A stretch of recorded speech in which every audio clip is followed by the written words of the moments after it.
YCP అధినేత మాజీ CM YS Jagan జిల్లాల పర్యటనకు షెడ్యూల్ ఖరారైంది. ఆ విషయాన్ని ఆయన పార్టీ నేతల సమావేశంలో చెప్పారు. తాను సంక్రాంతి తర్వాత జనంలోకి వస్తున్నట్లుగా జగన్ తెలియజేశారు.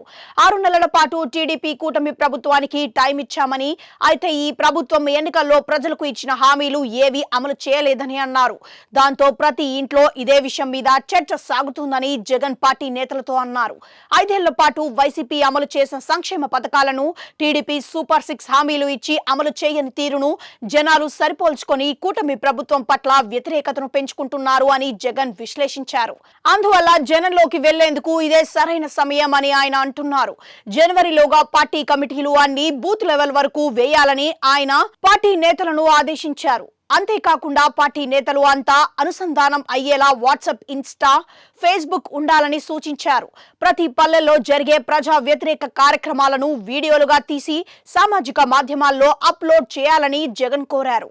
ఇవన్నీ పక్కన పెడితే సంక్రాంతి తరువాత తాను జనంలోకి వస్తాను అని జగన్ చెప్పారు. ప్రతి బుధ, గురు వారాలలో 2 రోజుల పాటు జిల్లాలలోనే ఉంటానని, ఆయన అక్కడ బస చేస్తారు అని ఆయన ప్రకటించారు. కార్యకర్తలతో మమేకమవుతానని, తనకు అన్ని విషయాలు వారే నేరుగా కలిసి చెప్పుకోవచ్చు అని జగన్ తెలియజేశారు. పార్లమెంట్ యూనిట్ గా చేసుకుని ఈ జిల్లాల పర్యటన ఉంటుందని జగన్ చెప్పారు.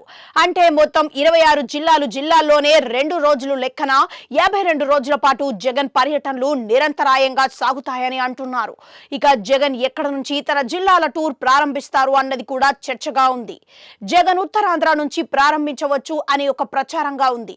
అదే సమయంలో ఆయన నెల్లూరు నుంచి కూడా తన జిల్లాల పర్యటనను మొదలు పెడతారు అని అంటున్నారు. మరోవైపు గోదావరి జిల్లాల నుంచి ప్రారంభిస్తే శుభారంభంగా ఉంటుందని పార్టీ నేతలు కొందరు సూచిస్తున్నారు. ఇక డేట్, జిల్లా, ముహూర్తం అన్ని తొందరలోనే ఖరారు చేస్తారని అంటున్నారు. జగన్ జిల్లాల టూర్ కి ఒక పేరును కూడా పెట్టారు.